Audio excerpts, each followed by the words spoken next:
Alright guys, welcome back to the channel. Today we're going to check out the Challenger from OMPHobby. We're going to review it, fly it, and crash it. I should have been going easy on this plane, but you know how it goes.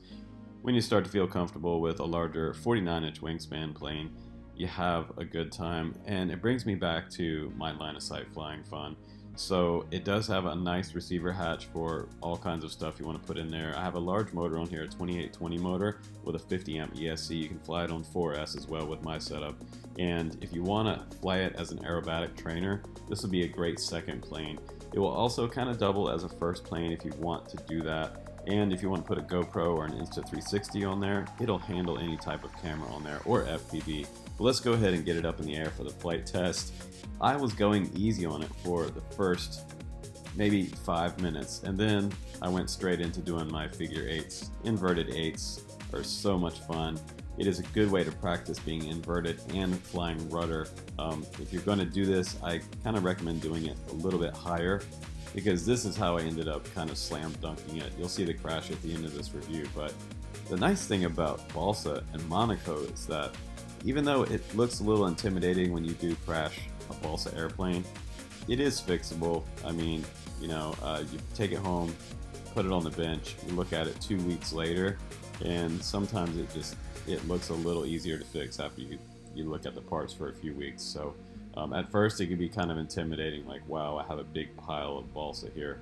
But if you go to your local hobby shop, you can get a little bit of plywood, rebuild the front end on it.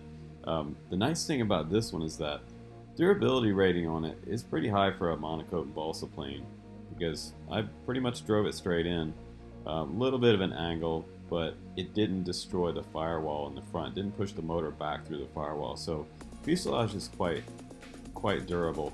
The wing did snap in half, but the carbon tube was the part that broke. So pretty much all I have to do is put the wings back on it and I'm good. But flying it right away, I didn't have to do any trim on this plane either.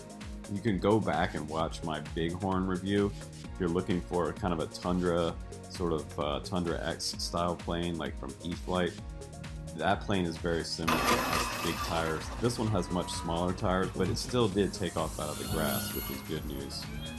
And tracks really well. It'll knife edge, it'll fly upside down, it'll do corkscrews. I even think this plane nice vertical, probably flat spin. So here I'm just kind of going up for a big diving corkscrew down at the ground and pull out at the last second. You get more points if you go lower, by the way, guys. I don't know how brave you are with your planes, but nice. There's a low inverted pass. And I'm getting really comfortable with the plane. I felt like this was really would have been a good plane to add either electric or a gas motor on. I think if you put maybe around, say, like a 40 size gas motor on there, well, or nitro motor, gas or nitro, either way these days. You can get smaller gas motors these days, and they'll fly for like a really long time. Nitro will probably get you a 20-minute flight time on this particular plane, but I was getting like 8 to 10-minute flights on a 3S 2200 battery. If you want to go my electric route, I'll put all of the electronics that you need down below in the links so you guys can gather and build this kit if you want to. The cool thing is that it does come with Monokote pre-covered on the plane. Now, I gotta say, these guys did a fantastic job on the Monokote, and I was really impressed with the Bighorn as well from OMPHobby. So I think they've kind of released some bangers this year. The M2 helicopter, it's very awesome, and the M1 they're releasing soon, which I'm going to review on the channel. That's the smaller version, but man, wasn't that cool with the 360 view on there and the sort of T-stall we did there into a corkscrew down at the ground. Really fun. So I was having fun doing hammerheads, T-stalls, corkscrews, inverted eights, and all kinds of fun stuff. It really kind of made me interested to fly OMPs. I believe they have an Edge 540 as well coming out in a bind and fly. I'm going to try to get a hold of that or the kit. Either way, I'll build it up. If you get the kit version, this will probably take you a couple hours to build. And I did mine kind of quick. If you really take your time on this kit, it might take you 5 hours if you're really taking your time. just an afternoon pretty much, and you can be flying this plane. It's really not hard to put the servos in and run the wires. You might need to order some extra Y harness wires and servo leads and things like that. I'll try to put links down below for lots of wire. But again, the landing gear was just a little bit small, making me kind of nose over. But the cool thing is, I didn't break the prop. And I have to say, it's a very impressive plane to fly. And I was really happy to fly. It's kind of like one of those planes you just want to keep putting batteries in and sending it back up in the air.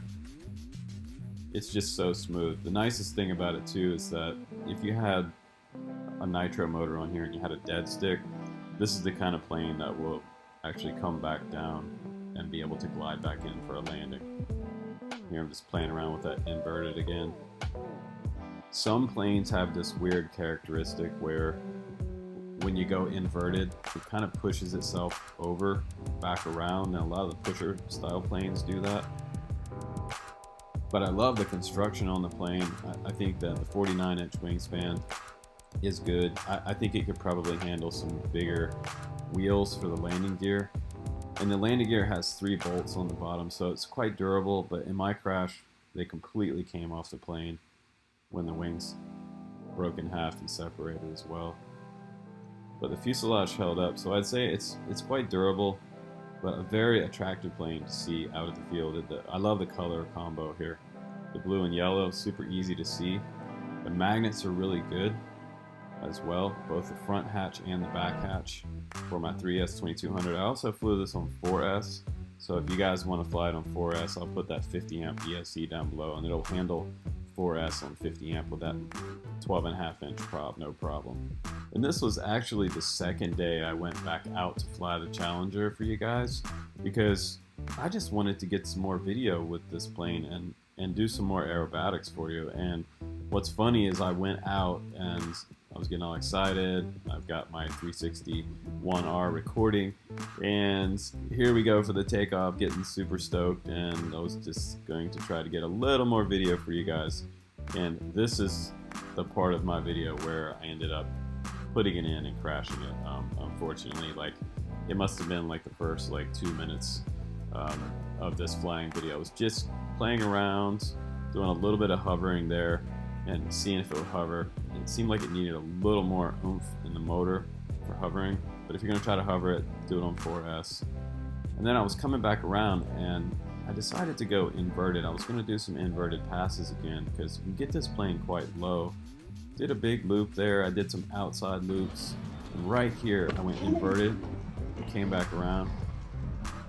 Yeah, bam. Came in, almost saved it, almost got it level with the ground, but not quite.